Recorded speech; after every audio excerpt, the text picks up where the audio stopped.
9. Conversávamos um pouco, depois eu ficava quieta num canto, ouvindo as vozes dos que falavam, ou não ouvindo nada. Ficava isolada dos outros, por isso mamãe dizia: "Você é engraçada, corre e brinca como criança com as crianças. Depois se recolhe como se entrasse numa concha e fica tanto tempo pensando que parece estar se escondendo de alguma coisa." "Não, mamãe, não estou me escondendo de nada. Estou procurando compreender a vida, as pessoas, só isso."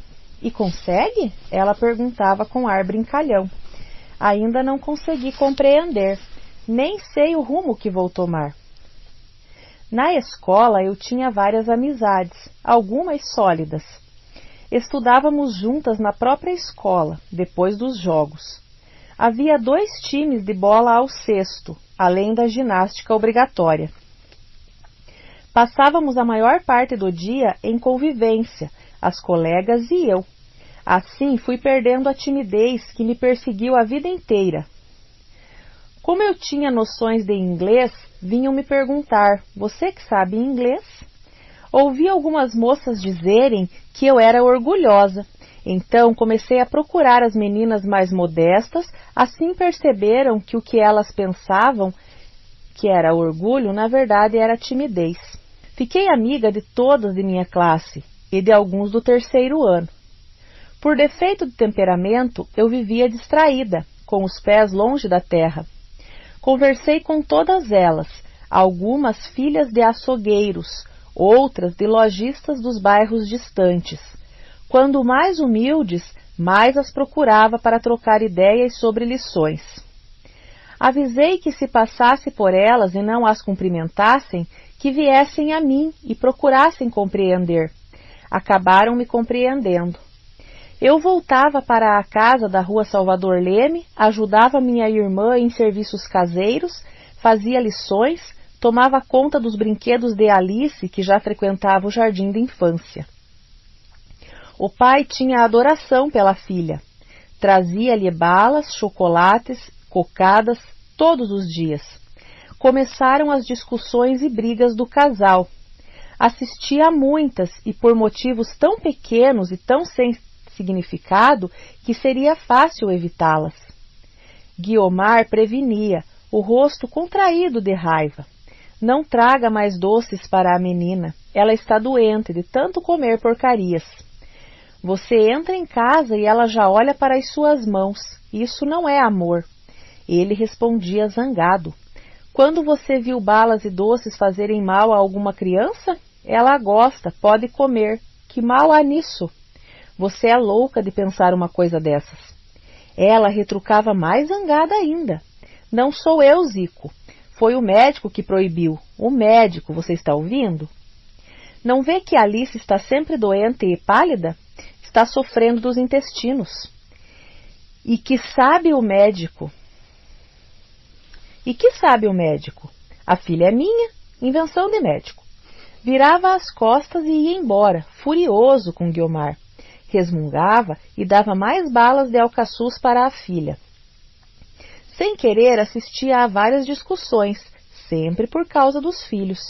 Ficava triste em ver que por tão pouca coisa os 2 ficavam sem se falar dias seguidos. Eu pensava como as criaturas às vezes são estranhas e preferem viver mal a viver em paz. Guiomar, às escondidas do marido, guardava o pacote de chocolate e dava à menina 1 ou 2 por dia. Geralmente no dia seguinte, as mais fortes discussões. Ele trazia enormes pacotes de caramelos. Guiomar tornava a esconder. Alice era pálida, sofria dos intestinos, ficava muitas vezes febril e nunca teve bons dentes. As advertências e as admoestações nunca adiantaram. Férias de julho. Eu ansiosa por chegar a Botucatu de novo. Tomei o trem quase de madrugada, desta vez sozinha. Eu sentia saudades da tranquilidade da cidade, de meus pais na chácara sossegada, dos sobrinhos, do ar empoeirado, das ruas sem calçamento por onde passavam os carros de boi guinchando, levando coisas da roça, galinhas de bicos abertos, frangos de penas esvoaçantes para vender na cidade.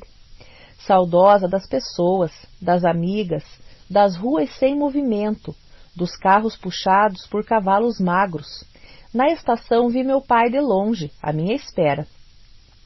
Ele me abraçou, depois tomamos o carro e o cocheiro que me conhecia foi dizendo: "Boa tarde, fez boa viagem? Já estou vendo, cada vez mais bonita." "Boa tarde, seu Romão. Não estou bonita, devo estar muito abatida, vomitei o tempo todo. Não vê as flores do meu chapéu como estão pálidas e desbotadas?" O cocheiro, amigo de meu pai, começou a rir, e riu enquanto aconselhava os cavalos brancos, de olhos também esbranquiçados, sem raça dóceis. "Ora, veja só, disse a senhorita, gosta de brincar com a gente. Anda mais um pouco, Zelão. Você hoje está muito preguiçoso." Papai pegou minha mão e perguntou como iam Guiomar e o marido e os filhos. "Você ouviu os nomes dos cavalos do Romão?" "Já disse, e Zelão." Eu, de alegria por estar outra vez com minha gente, comecei a rir sem motivo, rir à toa. "Seu Romão, seus cavalos são bons e seus nomes são lindos. Foi ideia sua?" Ele respondeu que sim. Eu ria, e ele ria, enquanto acariciava os lombos dos cavalos com o chicote, sempre conversando. Não se sabia se com os cavalos ou se com a gente. "Botucatu está ficando uma bela cidade." Antes que se respondesse, ele estava ralhando com os cavalos. "Será que você está estranhando essa subidinha à toa? Você deve estar tão acostumado, rapaz. Você é daqui mesmo." Encontramos mamãe muito alegre. "Sabe, mamãe, a gente ri desde que chega." O Romão conversando com os cavalos, tudo tão engraçado, a senhora tão alegre, que bom. Todos caçoavam que éramos a família do "vou bem." Um estava doente, sofrendo dores, mas se perguntasse: "Então, como vai?" a resposta vinha invariável: "Vou bem."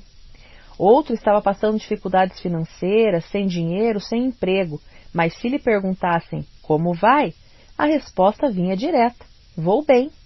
Entramos em casa rindo, contentes, e mamãe começou a perguntar pelos parentes. Contou depois a maior novidade. Os padrinhos, João, Cecília e o filho que tinha nascido na Europa chegariam no próximo mês. Foi a melhor notícia. Lemos e relemos a carta que anunciava a breve chegada. Durante horas falamos sobre eles. Mandavam às vezes retrato das criancinhas brincando na neve, o recém-nascido deitado num carrinho, também ao ar livre. Mamãe perguntava por tia Augusta, sua única irmã. Depois que eu dava notícia de todos, me reclinava no sofá e dizia: "Papai, fale de Sorocaba. Conte um pouco de suas caçadas. Estou com saudades de ouvir o senhor falar." Ele sorria, depois ficava sério e dizia: "Sabe de uma coisa? Se eu recomeçasse minha vida, nunca seria caçador. Nem sei dizer por que tive mania de caçar. Acho que no meu tempo de moço era o único esporte, a única coisa que se tinha para fazer. Então caçávamos. Hoje eu seria incapaz." Acendia um cigarro forte e eu perguntava: "É verdade que um caçador foi uma vez matar um macaco e era a macaca e ela estava com um filho pequeno, então mostrou o filho ao caçador como se dissesse: 'Não faça isso, estou amamentando'?" Meu pai disse que graças a Deus nunca encontrara um caso assim, mas muitos caçadores disseram que haviam visto. Pobre macaquinha, na aflição de ser morta e deixar o seu filho sem proteção, parece que desejava dizer ao caçador: "Tem coragem de matar a mãe que amamenta o filho?" Amigos meus disseram que viram casos assim, mas não posso afirmar, pois eu nunca vi. Papai era bondoso e muito sentimental. Nunca teve ambição de enriquecer. Sentia-se feliz com o que possuía, para desgosto de minha mãe. Todos os parentes de mamãe eram abastados, alguns ricos, talvez isso a fizesse sofrer, embora nunca se queixasse. Uma vez, anos mais tarde, quando eu já estava casada, ela me disse em confidência que preferia que meu pai tivesse amantes, gostasse de jogar, apreciasse corridas de cavalo como muitos de nossos parentes, gostasse de beber e passar noitadas com os amigos, mas que lhe desse, e aos filhos, mais bem-estar e mais dinheiro. Pensei um pouco e respondi: não, mamãe, não diga isso. Se papai tivesse amantes e a senhora possuísse riquezas e joias, tenho certeza absoluta, de que diria o contrário do que está dizendo agora. Diria que preferia não ter nada, ser pobre, mas ter papai sempre ao seu lado, seu amigo de todas as horas. Ela não respondeu, apenas apertou os lábios, como fazia quando estava aborrecida ou alguma coisa a contrariasse. Coitada de mamãe, só distribuiu bondade e carinho. Criou e educou crianças órfãs, educou os filhos da melhor maneira que pôde. Adorava os filhos, apesar de não ser muito efusiva. Deu amor, conselhos aos que deles precisassem. Cumpriu a máxima do Evangelho. Amou o próximo. Mas o que desejou, o que mais quis, não conseguiu.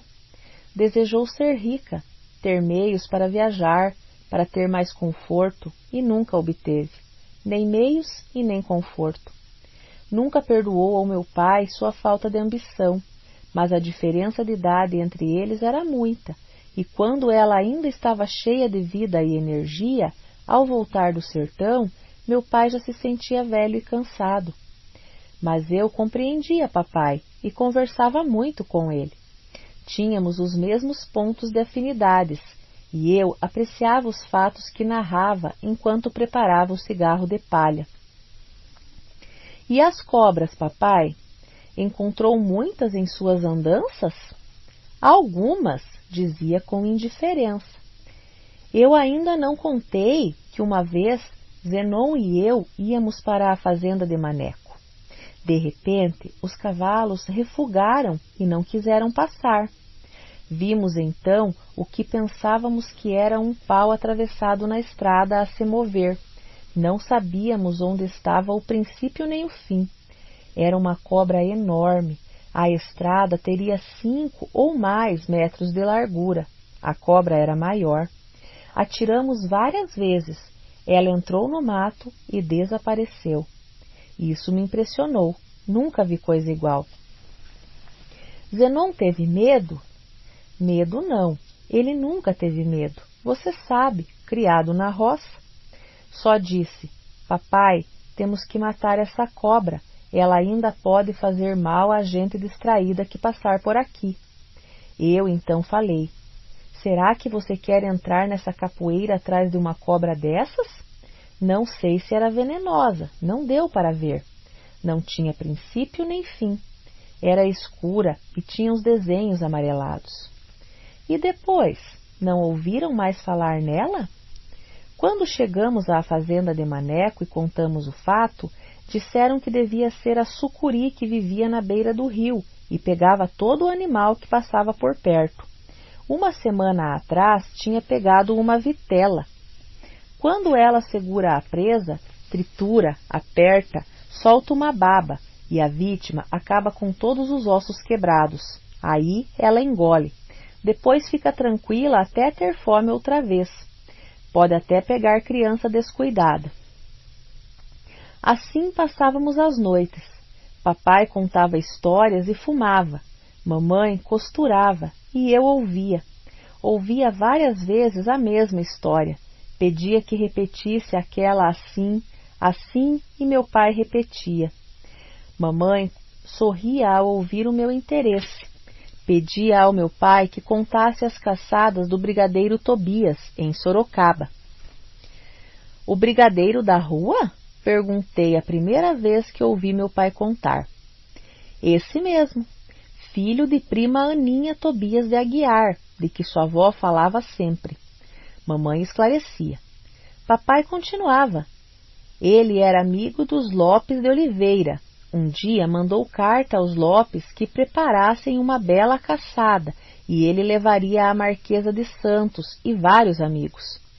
Você deve saber que a Marquesa de Santos, Dona Domitila, viveu alguns anos com Dom Pedro I e tiveram vários filhos. Quando ele resolveu se casar pela segunda vez, mandou a Marquesa de volta a São Paulo, e o brigadeiro Tobias de Aguiar, que era solteiro, apaixonou-se por ela. Sabia disso? Eu ainda ignorava muitas coisas, mas respondi ao meu pai que não havia segredos para mim e ele podia contar toda a história. Então contou. Os Lopes mandaram chamar o preparador de caças, o melhor de Sorocaba, Nhô Romão Gato, mais conhecido por seu Gatão. Mostraram a carta que tinham recebido e pediram a Gatão que organizasse uma caçada para deixar fama. O Gatão reuniu a cachorrada, escolheu os melhores perdigueiros e veadeiros, preparou os cavalos melhores que tinha, mandou escovar um por um, examinar os arreios, quando sentiu pancada no peito. O melhor veadeiro que possuía, o cachorro que toda Sorocaba cobiçava, chamava-se Marquês. Olhou o Marquês que inocentemente agitava a cauda de contente, pelos preparativos a que assistia. Sabia que ia provar suas qualidades de caçador de veados. Nossa Senhora do Menino Jesus, o que hei de fazer? Como irei chamar o Marquês diante da Marquesa? E o que dirão os Lopes? O que dirá o brigadeiro Tobias? Ficarei desgraçado para o resto da vida. Coçou a cabeça, 1, 2 vezes, pensando de que maneira iria resolver a questão. Dispensar o melhor cachorro seria impossível. O Marquês era o chefe do bando, e quando ele latia de um jeito especial, só dele, o resto da cachorrada entendia. Era como se dissesse: "É por aqui, pessoal." Cada latido era diferente do outro e significava um mando ou uma resposta. Sem Marquês, tinha certeza, os cachorros se dispersavam, não caçavam direito, nem obedeciam ordens. Em vez de veados, eram até capazes de caçar coelhos ou ficar brincando no mato. Coitado do Nhô Gatão, perdeu o sono. Ficou matutando a noite inteira sem dormir, imaginando o que poderia acontecer quando ele chamasse: "Aqui, Marquês!" Morreria de vergonha.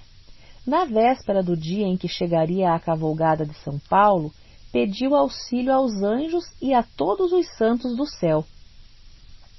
Misericórdia, o que hei de fazer? Teve pesadelos horríveis. Via a cachorrada que vinha correndo e ele gritava: "Marquês!" Aparecia a Marquesa correndo e agitando a cauda. Era uma cadela. Dormiu um pouco de madrugada e acordou suando frio de medo. Os Lopes de Oliveira dizendo: "Seu Gatão, nunca pensamos que você fizesse isso. Que vexame!" O brigadeiro dizia: "Isso até merece prisão. É falta de respeito." No instante, os anjos e os santos tiveram pena dele, porque teve uma ideia magnífica. Trocaria Marquês por Troquês. O bicho não perceberia, porque ele acentuaria só a última sílaba. Tudo daria certo. No dia da caçada, surgiu a cavalgada. A Marquesa de Santos, fulgurante em sua beleza, o brigadeiro apaixonado e os amigos, todos, cada um em melhor cavalo. Sorocaba despertou com o ruído da comitiva brilhante que chegava da capital. Apareceu o Nhô Gatão, acompanhado da cachorrada. Na frente, o Marquês, escovado, contente, os olhos brilhantes de expectativa da caçada. A primeira coisa que a Marquesa de Santos perguntou a Nhô Gatão, com sua voz delicada, foi: "Qual o nome de seu melhor cachorro?" "Desse chefe que o senhor está segurando?" Nhô Gatão, ainda trêmulo, rezando por dentro: "Nossa Senhora, me ajude", sem saber se teria bom resultado. "Senhora Marquesa, o melhor cachorro que eu tenho e que comanda a todos é esse aqui, Troquês." Ela desceu do cavalo, passou as mãos enluvadas na cabeça do Marquês e falou: Que nome engraçado! Partiu a cavalgada em grande animação. Toda a cidade de Sorocaba assistiu das janelas à partida. Em meio ao pó e aos risos dos caçadores, tomaram o caminho que os levaria ao ponto da caçada. Durante o dia todo só se ouvia a voz de Inhogatão, todo feliz com a ideia, chamar troquês, baixinho, trocando o tro e o quês, fortíssimo, para o cachorro entender. Enquanto rezava aflito, Nossa Senhora, mas o menino Jesus, me ajudem, que ninguém perceba. A caçada foi um sucesso. Houve depois um almoço, e durante o almoço muitos brindes, antes de voltarem para São Paulo. O brigadeiro não se esqueceu de cumprimentar Inhogatão pelo sucesso da caçada. Se não fosse o... Como é o mesmo nome do cachorro-chefe, Inhogatão? Troquês, senhor. Parabéns ao troquês. Nunca vi cachorro igual. Ele dirige os outros com latidos especiais e os companheiros entendem. Parabéns. Só depois que os caçadores voltaram para São Paulo foi que Inhogatão contou a estratagema usada. Foi uma risadarada em Sorocaba. Os Lopes durante muito tempo só falavam nisso e riam de chorar. Porque mesmo Inhogatão falando errado, fora entendido pelo Marquês. Quando o papai terminava a história, mamãe e eu ríamos de perder o fôlego, porque meu pai punha pimenta em tudo que contava. E depois, papai? Depois, o brigadeiro se casou com a Marquesa, tiveram muitos filhos e foram felizes. Papai continuava. Mas antes de se casar com ela, quando estava muito apaixonado, o brigadeiro Tobias recebeu de presente uma cachorra. Para provocar a mulher que ele amava, pôs na cadela o único nome que não poderia pôr, Marquesa. Quando Domitila soube disso, ficou furiosa e rogou praga, pois ele há de se casar com a cadela Marquesa, aconteça o que acontecer. E aconteceu que ele se casou com ela. A praga pegou. Havia um silêncio na sala. Minha mãe pedia para papai falar sobre as beatas. Conte, papai, conte, eu pedia. Meu pai narrava com paciência e boa vontade. Naquele tempo em Sorocaba, 2 mulheres, Josefa e Clementina, passavam todas as manhãs, antes das 6 horas, em frente à casa dos primos Lopes. Iam à missa. Esses primos eram levados da breca. Os 2 irmãos se implicavam com as velhas. Como o pai estava no Rio a negócios, eles combinaram pregar uma peça nas velhas, na primeira oportunidade que lhes fosse oferecida. Sorocaba era cidade pequena. De repente, todos começaram a comentar que o pai dos rapazes fizera a promessa de mandar fazer um São Sebastião em tamanho natural para ser colocado na igreja matriz. As beatas ficaram num assanhamento que só vendo. Um dia bateram palmas na casa dos Lopes de Oliveira e perguntaram se São Sebastião havia chegado. Muito amáveis e fingidos, os rapazes disseram que sim, estava na sala da frente e na manhã seguinte podiam visitá-lo. Risinhos de contentamento. Podemos beijar a imagem? Perguntaram arrepiadas de alegria. Disseram que sim, podiam beijar o santo, até já estava bento. Na manhã seguinte, bem cedo, surgiram as beatas na esquina do largo e, em passinhos rápidos, toda alegria, chegaram à porta onde residiam os Lopes. Podemos entrar? Perguntaram elas num arrepio só. O escravo que estava de plantão para esperá-las e tinha o apelido de Burrão, respondeu: Os senhores ainda estão dormindo, mas podem entrar, sim, senhora. Subiram depressinha a escada, entraram na sala. A sala era grande e comprida. Naquela madrugada ainda escura, viram o santo deitado na mesa, no meio da sala, sob uma espécie de estrado, coberto com lençol. Muito compungidas, cheias de unção e respeito, as beatas se aproximaram da mesa e começaram a rezar. Em voz alta, recitaram uma dezena de Ave-Marias e um Padre Nosso. Depois, uma delas, a Josefa, que era mais afoita, olhou à volta e chamou: "Burrão, burrão!" Ninguém respondeu. O burrão tinha ido embora. Então ela comentou com Clementina: "Tina, a gente podia ao menos olhar os pés de São Sebastião." Mal acabou de falar, subiu no estrado, levantou a ponta do lençol, só a pontinha, e estremeceu com um grito: "Tina, venha ver que pés mais bonitos!" "Nossa Senhora!" "Josefa, largue de ser curiosa assim", falou Clementina. Aproximou-se também. Lá estavam os pés brancos e bem feitos do santo, com unhas perfeitas. As duas ficaram ali debruçadas e Josefa falou: "Nunca vi pés tão lindos e tão perfeitos como esses." Lembraram os de Santo Onofre, até parecem de verdade. "Vamos rezar?" Diante dos pés do santo, rezaram outra dezena de Ave-Marias. De quando em quando, Clementina acariciava a lindeza dos pés, levemente com as mãos, bem de leve para não perturbar São Sebastião. Disse comovida: "Nossa, Josefa, venha ver as unhas, tão iguais às unhas de Santa Genoveva no altar da matriz." Josefa se debruçou encantada, examinou as unhas uma por uma, acariciou-as, beijou-as, falou com voz embargada: "No Rio de Janeiro trabalham tão bem em cera. É ver que o santo está vivo, vivinho. Olha as unhas, parecem de verdade."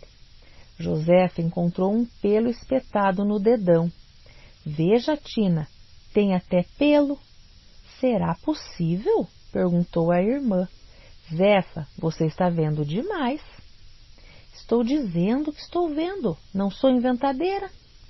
"Eu não disse que você é inventadeira, só disse: será possível?" "É diferente." A essa hora, Josefa andava de um lado para outro, louca de curiosidade. Queria ver São Sebastião inteiro, ali, tão pertinho dela. Disse: "Vou espiar a perna dele, vou ver como é." A outra não resistiu, e as duas, debruçadas e emocionadas, levantaram mais um pouquinho o lençol. Só um pouquinho não é pecado. "Você acha que é pecado?" "Não, não acho não. Pecado é não olhar." As pernas do santo, estendidas e firmes, estavam ali. Pobre São Sebastião, que sofreu tanto, ficou cheio de flechas no corpo. Pobrezinho. As duas tiveram a mesma ideia: ver os lugares onde as flechas haviam ferido o santo. Excitadas, nervosas, mesmo angustiadas, as beatas começaram a palpar as pernas do santo e puxar os pelinhos. Clementina gritou: "Aqui tem um pelo que é igual ao pelo da minha perna. Veja, Zefa." Josefa começou a chorar de emoção e a rezar: "São Sebastião, que está aqui ao nosso lado, rogai por nós. Rogai por nós." Foi nesse instante que viram uma perna mexer. As duas ficaram estupefatas e assustadas, um tanto de emoção, um tanto de medo. O santo estava se mexendo. Assistiriam a um milagre? A outra perna tremeu também. Começaram a puxar mais pelos das pernas do santo, enquanto o lençol ia subindo. Achavam que o santo ia se manifestar, iriam ver algo sobrenatural. Iam assistir ao milagre de São Sebastião. E quanto mais puxavam pelos, estavam tomando gosto naquilo e puxavam mais, até que as pernas tremeram. Tremeram, aí as beatas gritaram: "São Sebastião!" Levantaram com força o lençol e um dos moços, Lopes, estava nu sobre ele, rindo até não poder mais. As duas saíram correndo e desceram as escadas aos trombolhões, rogando pragas, vá de retro, Satanás, xingando, gritando histéricas. As saias se enrolavam nas pernas, mas elas corriam como se corressem do diabo. Meus irmãos estavam espalhados e pouco apareciam na chácara.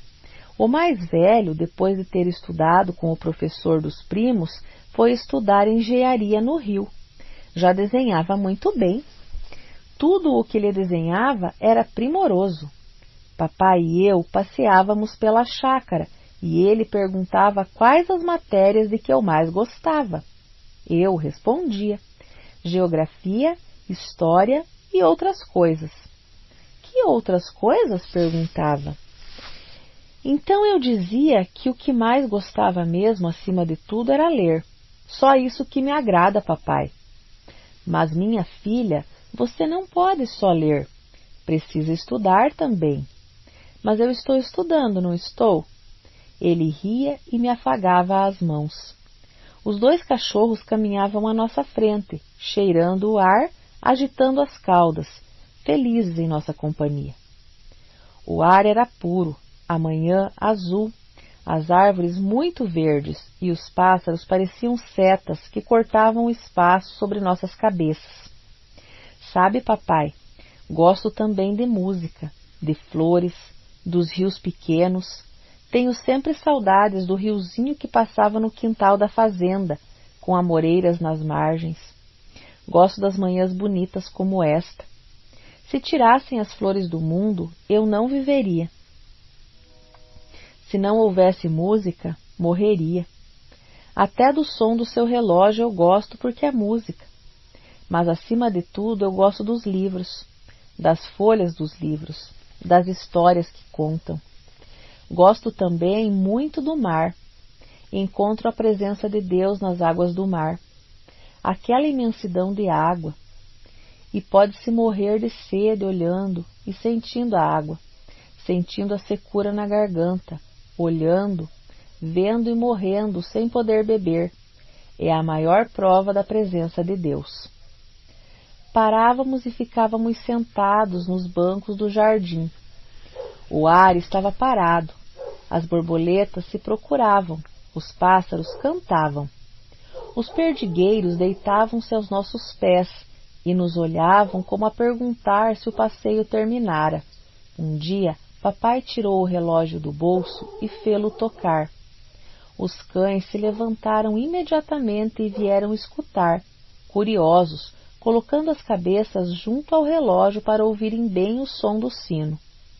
Porque parecia um sininho tocando longe, lembrava as coisas do passado. Os perdigueiros também gostavam de lembrar. Esse relógio deixou história. Não houve criança que não sentisse atraída pelo som leve, suave, de uma suavidade da pétala de uma rosa.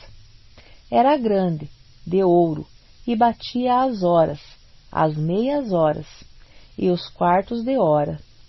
Gostávamos de perguntar: que horas são, papai? Só para ouvir o som. De repente, papai perguntou: você se lembra do Tarquínio? O Tarquínio foi um dos homens que me acompanharam a vida toda, de Vitória até o sertão, do sertão até Bela Vista. Sério, bom, respeitador. Era peão, camarada, colhedor de café e tratador de animais. Uma vez viajamos juntos no sertão e tivemos que dormir no mato. Levávamos barracas prontas para armar, pois as distâncias eram enormes. Fizemos fogo para espantar qualquer bicho. Comemos nosso farnel. De quando em quando eu atiçava o fogo para que não morresse. Os cavalos presos a barracas, por cordas compridas, já tinham pastado e comido milho, colocado nos sacos pendurados em seus pescoços. A noite estava fria, e nos enrolamos nos cobertores para dormir. Havia água em abundância por perto. Não sei por que custei a dormir, um tanto preocupado. Tarquínio dormiu e roncou. Eu fiquei acordado um tempão. De repente, tirei o relógio do bolso para saber as horas. O relógio bateu 1/4, depois as 12 pancadas da meia-noite. Tarquínio se mexeu, depois se sentou. Percebi que estava acordado e perguntei o que havia. Tinha ouvido um barulho suspeito? Ele respondeu: Nada, capitão Monteiro. Uns minutos se passaram e Tarquínio virou de um lado para outro, inquieto. O que há, Tarquínio? Está sentindo alguma coisa? Insisti. De repente me perguntou com voz soturna: Capitão Monteiro, vou lhe fazer uma pergunta. O senhor não se aveste se não quiser responder. O senhor acredita em assombração? Não acredito, Tarquínio. Por que está perguntando? Viu alguma? Não vi, mas ouvi, disse ele. O que você ouviu? O senhor pode me chamar de louco, pode me chamar do que o senhor quiser, mas eu ouvi. Ouvi bem. O que, Tarquínio? Fale o que você ouviu. Ele respondeu a voz comovida e emocionada. Ouvi muito bem o sino da capelinha de Vitória bater. Bateu, bateu e eu fiquei ouvindo, tremendo de medo, porque isso é assombração, seu Monteiro. Alguma coisa o sino está avisando, e quando avisa assim, não pode ser coisa boa. Tarquínio, será que não foi meu relógio que você ouviu? Vou fazer ele tocar outra vez, então você terá certeza se foi mesmo o sino de Vitória ou o meu relógio. Mas, capitão Monteiro, o sino de Vitória ficou nos meus ouvidos. Não posso me enganar. Foi ele que ouvi. Fiz o relógio funcionar. Tarquínio levou um susto. Na escuridão da mata, o som parecia forte, imenso. Parecia mesmo o som de um sino. Até os cavalos relincharam quando ouviram pela segunda vez. Foi isso que você ouviu, Tarquínio, não foi?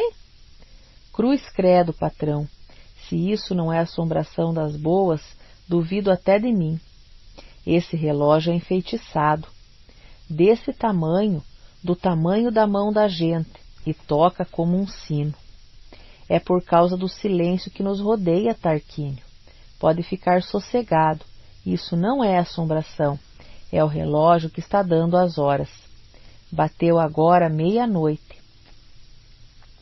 Ele riu baixinho, contente por saber que não era assombração, mas ficou o resto da noite sem dormir, pensando no relógio que parecia a arte do demo. O sol apareceu e nós continuamos a viagem. Eu pedi então a papai que fizesse o relógio funcionar outra vez, só para ver a curiosidade dos cachorros. Os bichos se levantavam e vinham escutar e cheirar o relógio nas mãos de meu pai. Papai, disfarçadamente, passava o relógio de uma mão para a outra. Os focinhos dos cachorros iam sempre atrás do som, não se enganavam nunca. Eu ria sem parar. Se meu pai colocava o relógio no bolso do paletó, lá estavam os focinhos de foca e de nauta, enfiados também no bolso. As noites da chácara eram perfumadas. O perfume entrava pela sala adentro e se ocultava nos quartos. Durante o ano todo, a chácara era perfumada por jasmins, que cobriam o terraço, magnólias com suas flores cor de creme, e glicínias roxas, que nunca mais vi igual. Flores que subiam pelas paredes em toda a metade da casa, caíam pelas janelas, atraíam beija-flores de todos os matizes, abelhas, borboletas. A planta que estava em flor espalhava o perfume com prodigalidade, com gastos exagerados, sem poupança. Por causa de uma carta de meu irmão Zenon, a conversa foi sobre ele uma noite. Mamãe começou a lembrar. Como ele foi travesso. Antoninho, você se lembra do que ele fazia na Bela Vista com as abóboras? Assustava os carreiros, coitados, pensavam que era assombração. Ele se divertia, mas escapou de levar um tiro. Eu já ouvira contar sobre as travessuras de Zenon, então pedi à mamãe que contasse de novo, já esquecera. Mamãe disse que nessa ocasião eu ainda era pequena e não podia saber. Pediu ao meu pai que contasse. Papai, em vez de falar, começou a rir ao recordar as ideias travessas de meu irmão na fazenda Bela Vista. Depois começou. Nós de nada sabíamos. Ele saía e dizia que ia para o quarto estudar à noite, mas não ia. Preparava as abóboras grandes, tirava o miolo e deixava só a casca. Cortava aqui e ali e ficava uma caveira.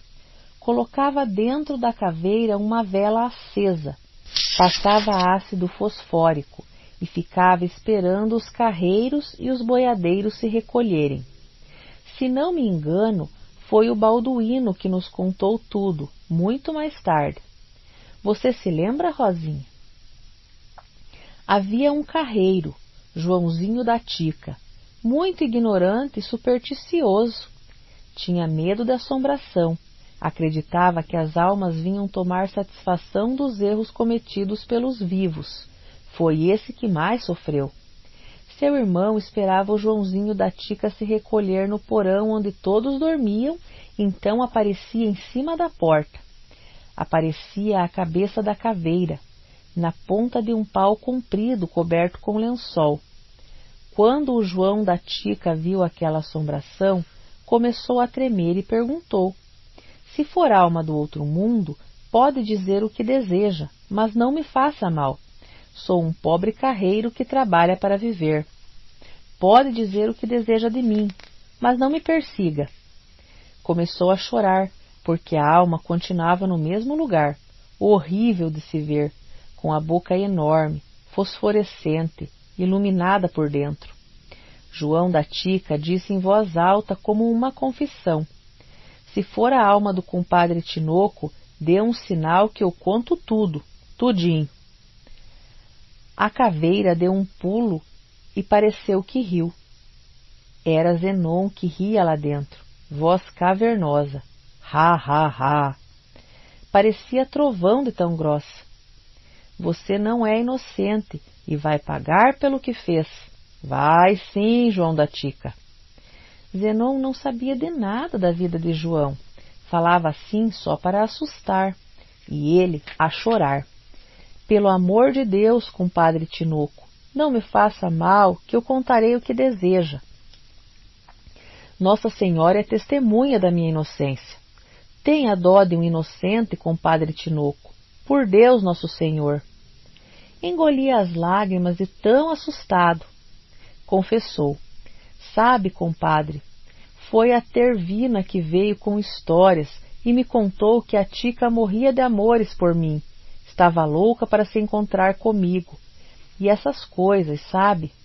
Mas juro que não tive culpa. A voz do trovão vinha implacável. Está mentindo, desgraçado. Foi Tervina que contou que você andou atrás de Tica, feito uma sarna. Por isso vai pagar. Compadre, não faça isso. Está condenando um inocente. Dou meu ordenado inteiro. Dou tudo o que pedir para provar minha inocência. Foi a Tica que me procurou. Vinha de noite, a cavorteira, e dizia que eu era o amor dela. Juro por Deus que foi assim, compadre. Ela se enrolava todinha em mim, e eu chorava tanto que não podia continuar o pobre. De repente a caveira sumia, e o pobre homem dormia. É que seu irmão ouvia as vozes dos outros carreiros que vinham chegando, então sumia.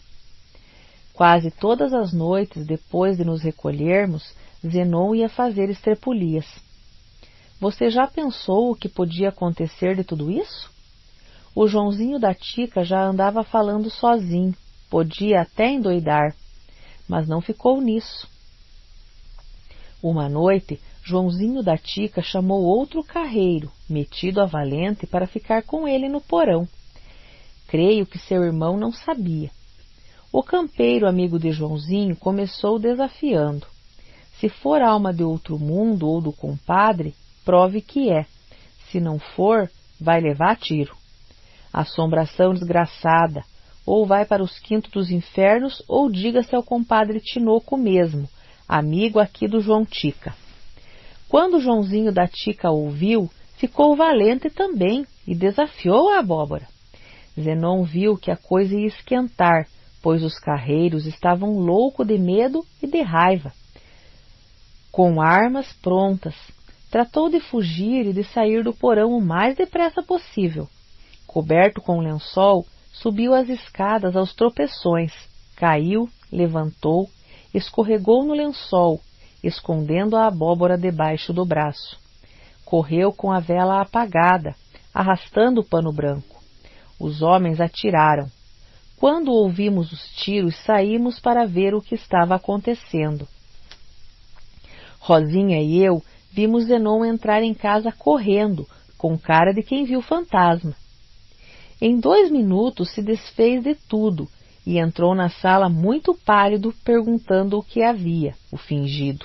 O tiroteio continuava lá fora. De repente, os carreiros entraram na cozinha e perguntaram a Eufrosina se não tinha visto o fantasma passar por ali. Coitados, acreditavam mesmo. Eufrosina, cúmplice de seu irmão, respondeu que os fantasmas eram eles e se haviam enlouquecido. Nisso, Zenon apareceu na cozinha, ainda pálido e com cara de sem vergonha, perguntou: "O que está acontecendo no quintal? Ouvimos tantos tiros. Mataram a onça?" "Que onça?" perguntaram os vaqueiros. "Anda uma onça por aí." "Pois vocês não sabiam que é pintado e já matou 2 novilhos do vizinho?" Nessa conversa de onça, esqueceram um pouco o fantasma. Depois lembraram e perguntaram se seu irmão tinha visto a assombração que se dizia o compadre Tinoco. Feia, grande, com cabeça maior que uma melancia, brilhante por dentro, cheia de luzes, escura por fora, e queria se vingar do João da Tica. Disseram que o fantasma entrou na casa da fazenda. Então, entrem e vamos procurar. Também quero saber se anda a assombração por aqui, disse Zenon, fingindo-se de inocente. Os pobres homens olharam a sala, a cozinha, o corredor, pediram 1000 desculpas e foram embora dizendo: "Seu capitão Monteiro, o senhor é um homem de palavra. Se disse que aqui não tem alma do outro mundo é porque não tem. A gente se enganou. A desculpe." Depois que eles saíram, chamei seu irmão e passei uma raspança nele, que ficou até gago. Só dizia: "Foi brincadeira, papai." Eu só queria assustar o Joãozinho da Tica, e ele contava cada coisa. Brincadeiras que podiam trazer morte. E se eles matassem você? Não viu o João da Tica como anda alarmado? Não acertariam em mim. Estavam tremendo. Falou Zenon: "Quero que você prometa nunca mais fazer isso. Quero que jure." "Juro", disse Zenon. Riu tanto depois que acabamos rindo também. Tudo deu em nada e ninguém ficou sabendo, a não ser aquela danada da Eufrosina. A abóbora foi picada em pedacinhos e jogada aos porcos no chiqueiro. O lençol voltou para a gaveta. Mas tive receio por Zenon. Os homens podiam descobrir um dia e querer se vingar. Mamãe gostava de falar sobre os romances que lera em sua juventude. Dizia não ter mais tempo para ler. Reproduzia todos os fatos que Victor Hugo escrevera sobre os miseráveis. Eu perguntava: "Tudo por causa de um pão?" Por causa de um pão. Jean Valjean estava com fome. Nessa época não havia traduções das obras de Shakespeare, mas mamãe discorria sobre o escritor e seus principais livros. Fiquei sabendo o que aconteceu com Romeu e Julieta, e mamãe dizia que esse autor havia descrito as paixões humanas de todos os tempos com tal força poética que se tornara imortal. Descreveu o amor, o ciúme, a cobiça, a inveja, o ódio, a injustiça. Otelo, o Mouro de Veneza, era símbolo de ciúme. O silêncio pairava na sala. A lâmpada grande do centro da mesa iluminava timidamente as costuras de mamãe. No terraço, a cachorra-foca se sacudia, enquanto pirilampos riscavam a escuridão. Papai recordava sempre as caçadas nos rios do Peixe e das Mortes. Ele e os outros caçadores se embrenhavam no mato, armavam barracas sempre perto dos rios, não só para banhos matinais, como para fazer comida e dar de beber aos animais. Falava sobre os ruídos incompreensíveis que ouviam durante as noites, bichos que passavam rastejando, feras que uivavam ao longe por causa da fogueira. Sempre havia fogueira acesa para que elas não se aproximassem. Os cachorros ficavam presos para não se perderem. Um dos homens permanecia metade da noite vigiando o sono dos caçadores. Depois ia dormir e vinha outro montar guarda. Era preciso vigiar os cavalos e os cães. Nessa época, apesar de meu pai contar com entusiasmo as caçadas e aventuras, já estava arrependido. Matei tanto animal inocente, nem sei por quê. Então, por que matava, papai? Não havia outro divertimento? Respondia tristonho. Não, não havia. Eu gostava de caçar como os outros gostam de jogar cartas. Gostava do amanhecer no mato. Você não pode imaginar quanta beleza. Vem o sol surgindo, a passarada cantando, 1000 pássaros cantando em muitos tons, o barulhinho da água correndo não muito longe.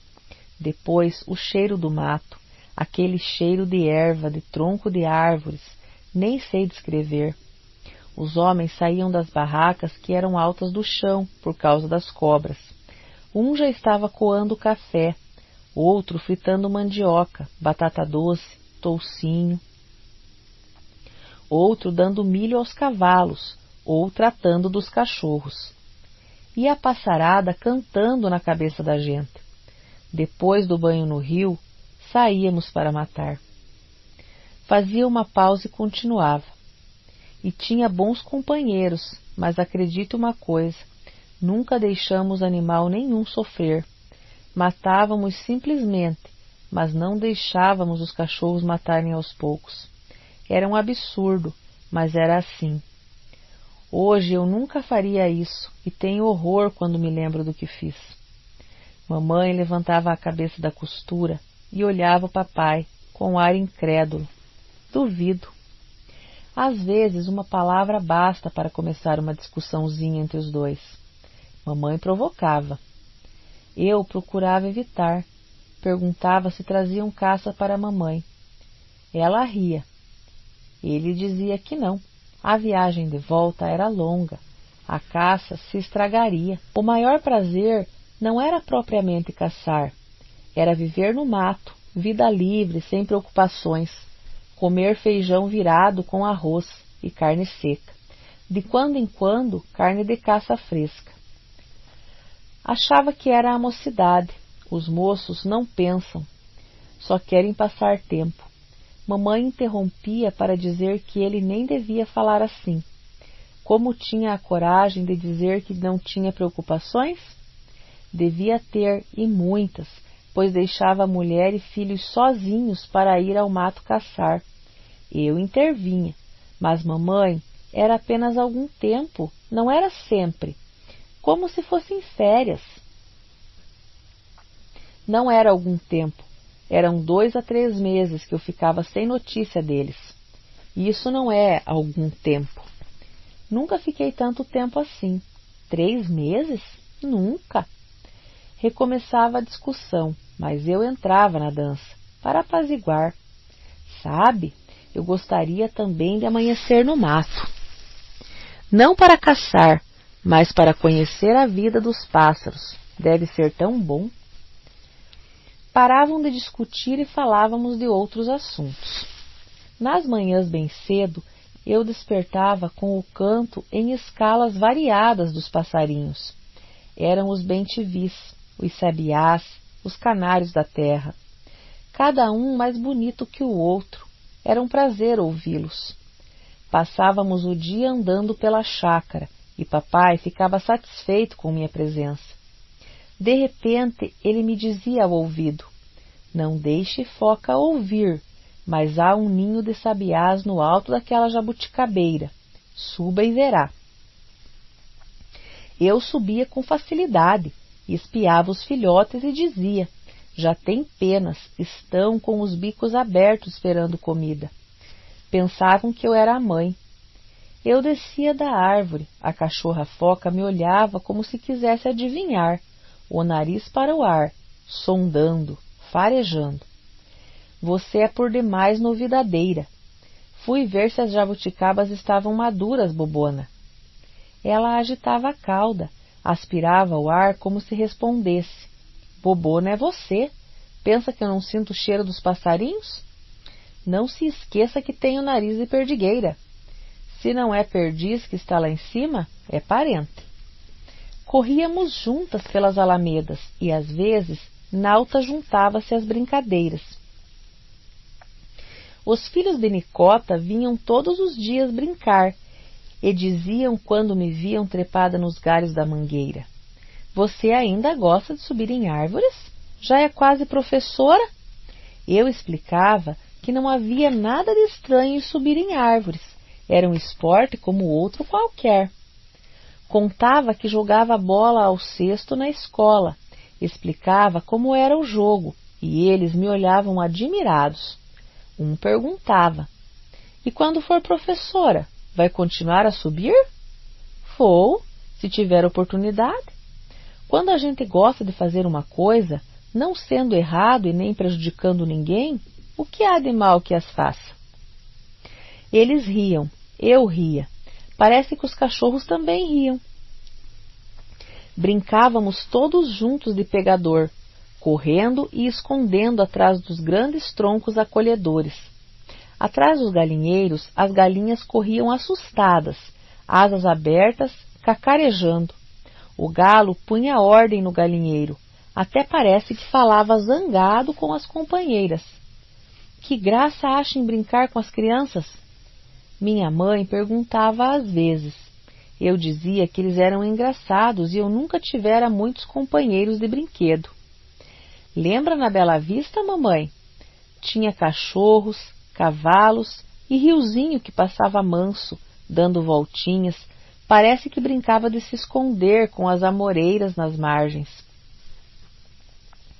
Ela sorria contente, porque eu estava contente. O louro reclamava aos gritos quando passávamos correndo pelo poleiro.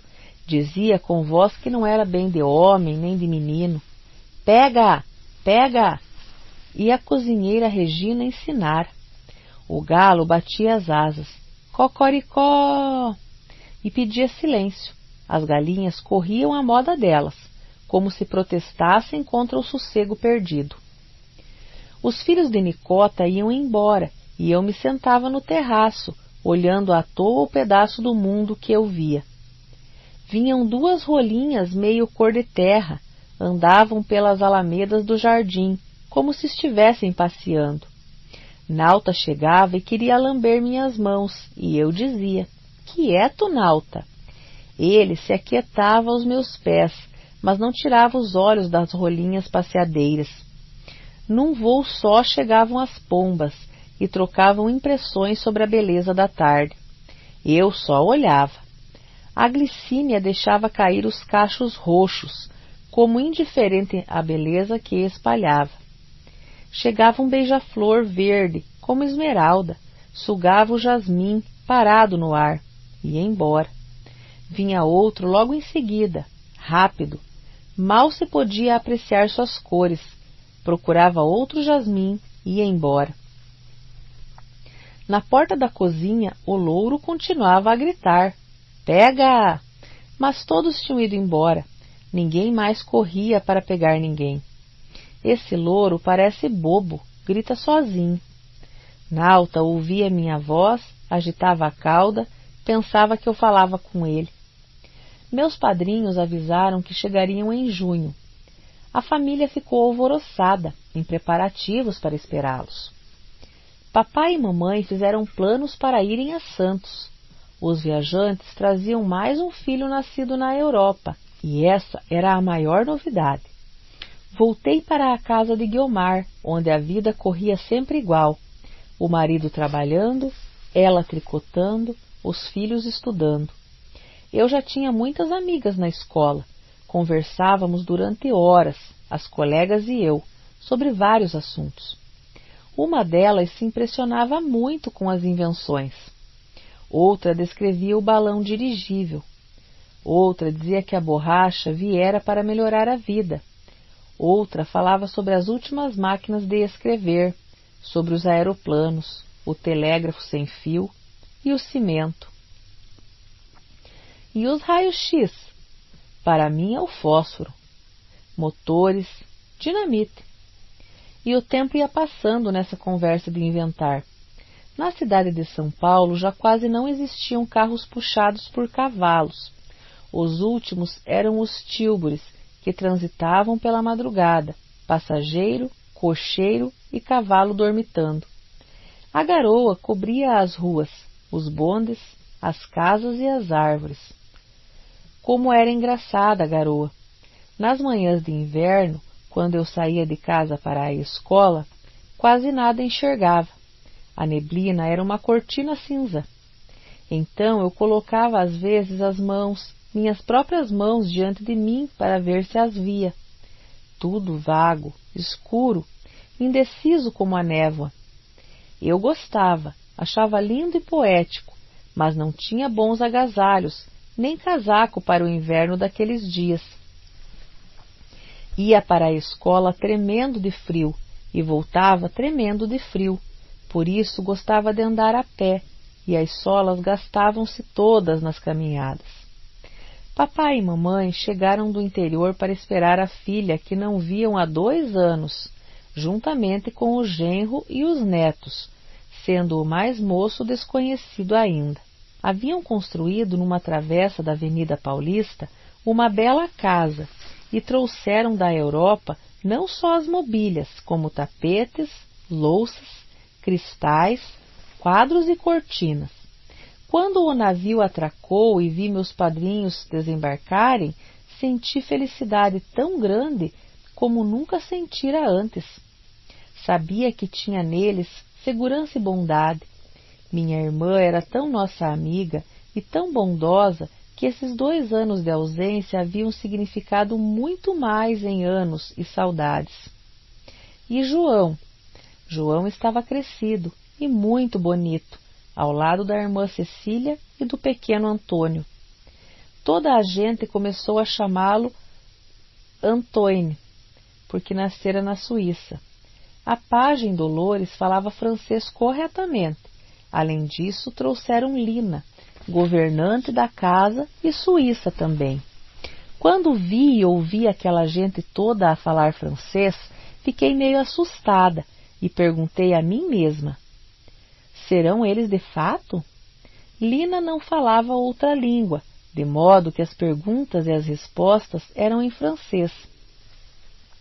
Houve grande almoço num hotel de luxo em Santos, ao qual outros Cardoso de Almeida também compareceram. Todos muito alegres, e meu padrinho nem falou em política. Estivera tanto tempo longe, parece que não mais se interessava. Voltamos para São Paulo de trem, conversando e rindo. João contava fatos do colégio onde estudara. Antônio, moreno de olhos negros, devia ter chamado a atenção dos louros suíços. De repente emburrei. Como é que João, com quem eu tinha brincado e crescido, só falava outra língua? Até Cecília fazia perguntas nessa língua, com a qual muitos da família não tinham familiaridade, porque já haviam esquecido o francês da escola. Parecia gente estranha, não eram meus parentes. Lina, loura e corada, dirigia os mais velhos, enquanto Dolores tomava conta do mais moço. Tornei a observar, a olhar todos, um por um, aborrecida, amuada. Não entendia nada do que falavam. Papai e mamãe, coitados, até tinham o ar de quem faziam cerimônias com os netos. Não entendiam quando as crianças faziam perguntas. houve grande confusão. Assim arribou a São Paulo a família de Armindo Cardoso. Ele explicava que tirara o Almeida porque não gostava de nome comprido. Apenas Armindo Cardoso. Eutimia ficou bem instalada na casa que haviam construído. Tudo novo e lindo. Tanta prata, cortinas de seda pesada, tapetes onde os pés afundavam, louças e móveis de muito bom gosto, vários aparelhos de limogês para o jantar, com as iniciais A.C.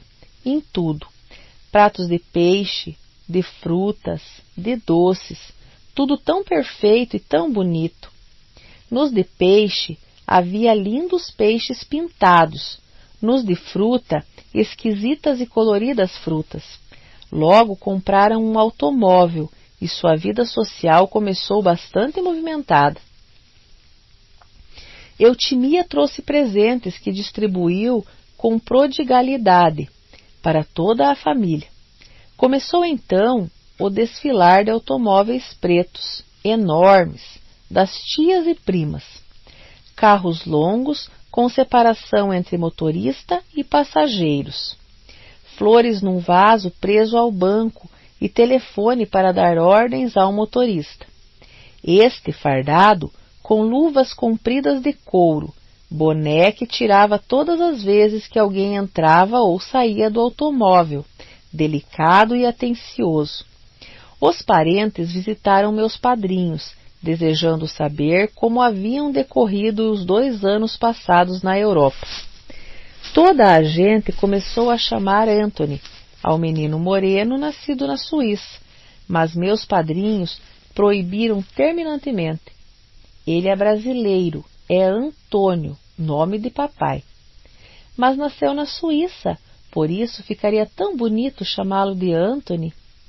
Repetiam que fora registrado no consulado brasileiro e era Antônio ou Antônio, como quisessem, a pronúncia do primeiro O a escolher. De Antônio passou para Tune e assim ficou até hoje. Papai e mamãe voltaram para Botucatu, para a chácara. Minha irmã Eutimia perguntava por todos, um a um. Renato estava no último ano da Politécnica e Raul continuava no comércio. Zenon estava trabalhando num estado do norte, onde arranjara emprego. Depois das aulas, comecei a ir à casa de Eutimia quase todos os dias. Queria saber como era a Europa, como era a Suíça, como era a neve. Ela mostrava fotografias, contava, explicava. Vinha Dolores e falava francês. Vinha Lina e fazia perguntas em francês. Creio que isso nos separava um pouco. Eles estavam esquisitos, haviam mudado tanto, era outra gente, apesar de desejarem parecer os mesmos de antes. João foi matriculado no colégio e eu quase não o via. Minha irmã dizia: "Você deve praticar francês conosco, com as crianças. Fale, assim aprende depressa." Eu replicava que entendia tudo e não precisava falar. Ela tornava ao assunto, mas só falando que se aprende. A riqueza demasiada, junto à demasiada pobreza, formava barreiras quase intransponíveis. Minha irmã e madrinha se distanciou das outras irmãs, e não sei se por causa dos filhos, dos trabalhos ou da vida social, não procurou encurtar caminhos ou derrubar barreiras. Ficou cada vez mais longe, distanciada, frequentando pessoas que não conhecíamos. João adquiriu fama de orgulhoso e os primos pobres não mais o procuraram. E a língua francesa, falada a todo tempo em sua casa, na mesa, na sala, na cozinha, aumentava a separação entre irmãos e primos. Mas eles achavam natural, para as crianças não esquecerem o que aprenderam. De fato era justo e natural. Guiomar chegava para visitar Eutimia. Vinha com os meninos. As crianças de Eutimia entravam na sala para cumprimentar, e aparecia a barreira, a cortina separando. Tome a bênção de sua tia Guiomar. As crianças diziam depois de beijar-lhe as mãos. Bonjour, ma tante. Pronto, caía a cortina. Aparecia Lina e muito cortesmente convidava os meninos de Guiomar para brincar e dizia: Allez jouer avec les cousins. Os filhos de Guiomar ficavam olhando para Lina e não saíam do lugar, e a cortina continuava baixada. Nicota, o marido e os filhos, parece que já tinham 5 nessa época, continuavam a viver no interior. Vinham às vezes a São Paulo, e enquanto as irmãs se encontravam amistosamente, os maridos continuavam a não se procurar e prosseguiam adversários políticos. Enquanto Eutimia era convidada para festas e reuniões sociais, Guiomar prolongava as noites ajudando o marido, recebendo encomendas de tricô. Eutimia perguntava se eu já sabia bordar, e eu dizia, não. Perguntava se sabia costurar como mamãe, e eu respondia, não. Então só estuda? Só estudo. Tenho de estudar muitas matérias, não sobra tempo para mais nada. E música? Você gostava tanto de música? Respondia que mais tarde continuaria a estudar música. Em São Paulo não era possível. Eu só ouvia Mário, que residia em casa de Guiomar, tocava sanfona no porão. Era sobrinho de meu cunhado, sofrera queda em pequeno e tivera paralisia cerebral. Não tinha pais e morava na casa de Guiomar. Tocava sanfona, irrigava as plantas, levava Alice à escola. Era esse o seu serviço. Minha irmã sorria, sempre muito bonita, com os olhos azuis, tão meigos que até dava pena. Inspirava profunda simpatia e distribuía bondade a todos, grandes e pequenos, ricos e pobres. Muito elegante também, alta, fina de corpo, com bonitos vestidos, chamava a atenção geral onde passasse. Eu voltava para a casa de Guiomar, à rua Salvador Leme. Os meninos iam e vinham do colégio São Bento. Alice cursava outra escola. Mário levava Alice, voltava a casa, ia para o porão. Depois tocava sanfona com os olhos no relógio. À tardinha regressavam os estudantes. Meu cunhado chegava do banco, Guiomar sempre fazendo tricô. Jantávamos na sala comprida, onde uma lâmpada pequena brilhava no meio da mesa. O corredor era escuro. Na copa havia uma luzinha e na cozinha outra. Tudo meio sombrio, porque havia pouco dinheiro, e eu pensava nas dificuldades de cada um. O fim do ano chegou. A biblioteca de meu cunhado, no escritório, era cheio de livros de Eça de Queiroz. Li todos. Ninguém nunca percebeu que eu tirava, lia, trocava. A estante parecia a mesma, ninguém percebia. Estudava pouco, só quando estava em companhia de colegas. A Primeira Guerra incendiava a Europa, levava-a ao caos e toda a gente discutia a guerra. Pensei logo que de certo a vida ia parar, estacionar. Como poderiam outros povos continuar vivendo se na outra parte do mundo estavam morrendo?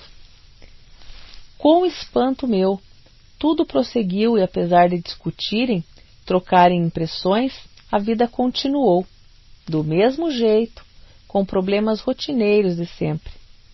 Em muitas casas havia nas paredes o mapa da Europa, com bandeirinhas espetadas. Todas as manhãs, quando chegavam os jornais, as bandeirinhas mudavam de lugar, pelas mãos dos donos ou dos rapazes da casa. Meu Deus, a Bélgica foi invadida. O exército alemão esmagou as cidades da Bélgica, avançou para o lado da França. As bandeirinhas iam descendo, nossos corações com elas. Meu irmão Renato chegava para o almoço, cansado e triste com as notícias. Os aliados estão perdendo, comentava o marido de Guiomar com Renato. Meu tio Francisco, que residia em Santos, aparecia também, e os três se reuniam e falavam do heroísmo dos belgas, da coragem dos soldados, da morte de milhares. Os jornais traziam tristes fotografias, cidades queimadas, gente fugindo, deixando suas casas, seus pertences, carregando crianças, velhos em cadeiras de rodas. Como tudo era triste, sombrio, incompreensível. Quando os jornais traziam fotografias de soldados mortos nas trincheiras, cavalos com barrigas abertas, eu ia para o quarto e chorava escondido. Por que chorava? E por que havia guerra? Ninguém sabia explicar direito. Rixas antigas, diziam. Aparecia o retrato do Kaiser, acompanhado de seu Estado-Maior, homens com capacetes pontudos e caras de mal. Via os rostinhos das crianças e chorava. Crianças assustadas, chorando, morrendo. Animais mortos aos milhares, estripados. Os 4 cavaleiros do Apocalipse triunfavam sobre a pobre Europa martirizada. O fim do ano chegou e segui para Botucatu. Encontrei papai e mamãe desiludidos e velhos. Agora tinha muitas amigas que reclamavam minha presença. Em todas as cidades organizavam-se festas em benefícios da Cruz Vermelha. A Cruz Vermelha ajudava mandando roupas e gêneros para os povos da Europa, que perdiam tudo. Mas na chácara havia paz, ao lado de meus pais, das árvores amigas, dos bichos também amigos. Visitei todos os ninhos, subi em todas as árvores, conversei com os sabiás e com as andorinhas que faziam moradas nos telhados. Ao lado da casa, os bambus se retorciam e estralavam com o vento. Compreendi as conversas dos bambus. Nos galhos mais altos das mangueiras, eu via ao anoitecer as corujas que seguiam nossos passos. Não era noite nem dia. Elas ficavam empoleiradas no mais alto e com os olhos redondos nos seguiam curiosas e silenciosas. São suindaras, dizia papai. Explicava que eram úteis, devoravam bichos daninhos e essas histórias que davam azar não era verdade. Entre mangueiras, as redes se balançavam, sonolentas. Certo dia, papai me chamou para ver uma árvore, a última novidade da chácara. Vi uma árvore pequena, cheia de frutinhas avermelhadas, e perguntei num alvoroço: "O que é isso, papai?" "Cerejeira. Lembra quando Eutimia trouxe de Portugal?" "São cerejas." Muda portuguesa. Olhe como ela está dengosa, contente, produzindo cerejas. "Papai, como conseguiu?" "Com paciência e carinho. A planta precisa de trato, tanto quanto uma criança, tanto quanto um animalzinho novo." Enquanto falava, acariciava a cabeça de Foca, a velha perdigueira. Eu percorria a alameda onde estavam plantadas as vinhas, andava por toda a parte, admirava as flores que mamãe plantava, as folhas novas das árvores, os cães sempre me acompanhando. Nauta III estava bem tratado, bonito. Papai contava que era o único descendente daquele que fugira do sertão, atravessou rios e florestas silenciosa e nos alcançou quase a chegar à estação da estrada de ferro. Bom perdigueiro. Muitas pessoas ofereceram bom dinheiro pelo Nauta. Imagine vender um amigo. Hein, Nauta? Como vender um amigo? Ficará aqui para sempre. Eu ia ao cinema quase todas as noites com as amigas.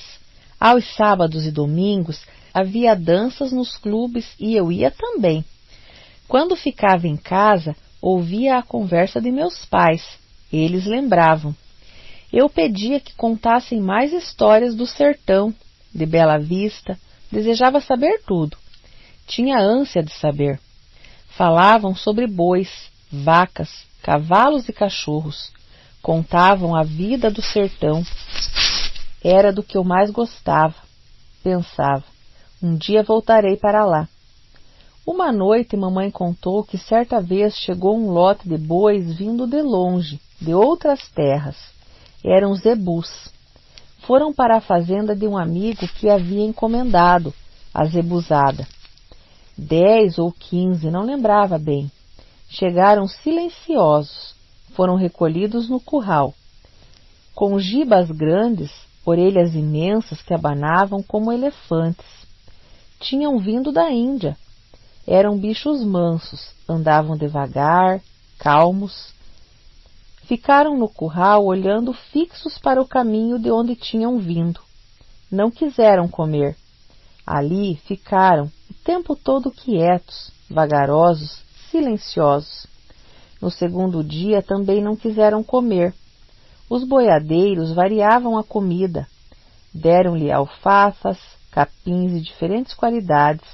O milho, então, os recém-chegados nem olhavam. Cheirava os coxos, experimentavam, largavam, fungavam sobre o capim, nem experimentavam, só olhavam pelo caminho de onde tinham vindo, olhos ao longe, lembrando, pensando. De repente começaram a mugir. Mugido triste, como se quisessem contar alguma coisa, como se estivessem falando. Os boiadeiros falaram com eles, passaram as mãos sobre as gibas, acariciaram os bichos, perguntaram coisas como se eles entendessem. Os bois sacudiam as orelhas imensas e voltavam a mugir e a olhar para o caminho de onde tinham vindo. O mugido era triste, rouco, sentido. Assim, mugindo, não comendo, só olhando para o caminho, foram morrendo um por um. Todos morreram de tristeza. É como doença, a tristeza do gado. Acho que era a saudade da terra de onde vieram, uma espécie de nostalgia. Nunca pensei que boi ou zebu ou outro qualquer pudesse morrer de tristeza, falei. Pois esses morreram, confirmou minha mãe. Conversávamos muito. Na véspera de minha volta para São Paulo, mamãe e papai me disseram que agora eu iria para a casa de Eutimia. Guiomar e Zico estavam lutando com dificuldades financeiras. Os padrinhos haviam oferecido a casa e eu iria para lá. Mamãe explicou. Guiomar precisa receber muito mais dinheiro pela sua pensão e não podemos dar. É por isso. Mais uma vez eu mudaria de residência. Despedi-me das amigas e segui com mamãe para São Paulo. Fomos hóspedes de Guiomar 2 ou 3 dias. Depois, uma noite, tomamos o bonde para a casa dos padrinhos, onde eu ficaria todo aquele ano. Dormiria no quarto da filha. Fiz apenas um protesto leve. Ah, mamãe, mais uma vez tenho que me mudar. Mas você é afilhada deles, é menina ajuizada, e eles ofereceram o quarto. O que há de errado? Nada, mamãe. Eu me lembro tão bem. Chegamos lá à noite e Eutimia me levou para o quarto. Havia um guarda-roupa, uma mesa para fazer lições, a cama no meio do quarto sobre um tapete fofo e a janela dando para o jardim do lado, onde havia filas de roseiras. Comecei a arrumar minhas coisas nas gavetas do guarda-roupa, os objetos de estudo sobre a mesa num canto do quarto, cadernos de notas, desenhos, lápis, livros. Prolonguei o arranjo enquanto pensava. O tapete estranhava meus pés. Andei de um lado para outro. Cheguei à janela, olhei a escuridão. O escuro lá fora era total. Relâmpagos do lado de Santo Amaro. Ia chover. Mamãe se despediu depressa. tinha que seguir na madrugada do dia seguinte para o interior. A bênção, mamãe. Deus lhe abençoe. Beijei-lhe as mãos e ela foi embora. Então me senti tão só, tão sem rumo e sem carinho. Cada vez numa casa diferente, um ambiente que não era meu. Acompanhei mamãe até o portão e depois tomei a bênção dos meus padrinhos e subi. Eutimia me acompanhou até o quarto. Queria ver se estava tudo bem, tudo em ordem, se faltava alguma coisa. Meu padrinho também foi. Brincou comigo, quis me deixar à vontade. Deixaram o quarto e fechei a porta. O tapete macio onde os pés se afundavam, eu estranhava. Quis chorar, mas não chorei.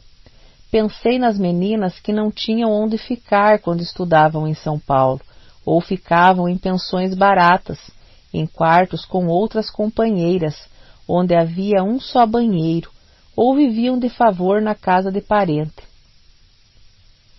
Lembrei também que estava de favor, mas ela era minha irmã e o casal me havia batizado. Eram meus amigos. Dormi mal e quando o dia clareou eu já estava de pé, sem saber o que fazer. Vesti-me e desci para tomar café. Lina estava preparando a bandeja para levar para cima, quando pedissem. Tomei meu café na mesa da copa, enquanto Dolores preparava as crianças para a escola. O telefone tocou na copa. Era do quarto dos padrinhos, pedindo a bandeja de café.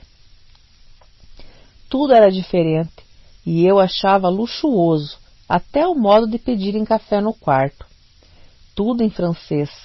Bonjour, mademoiselle, disse Lina gentilmente. Respondi, bom dia, Lina. Dolores disse que eu devia praticar francês. Ensinaram na escola, respondi com tristeza na voz. Ela percebeu e perguntou se eu não estava contente. Nem contente nem triste, respondi. Esse ano vai ser muito difícil, pois estou preocupada. Ela ralhou com as crianças e preparou-as para sair. Voltei para o meu quarto, sentei-me na beirada da cama, depois de ter arrumado. Ouvi a porta de um quarto se abrir. O ruído de louça eram os padrinhos que tomavam o petit déjeuner no hall. Comentavam a guerra. Liam jornais. Depois Eutimia bateu de leve na porta do meu quarto e perguntou se eu dormira bem, se não estranhara a cama. Respondi que não, tudo estava bem. Eu já estava pronta para seguir para a escola da praça. Tinha de entrar às 8h. Então vá, e se alguma coisa não estiver bem, fale. Pergunte, peça, falou ela, fechando a porta bem devagarinho.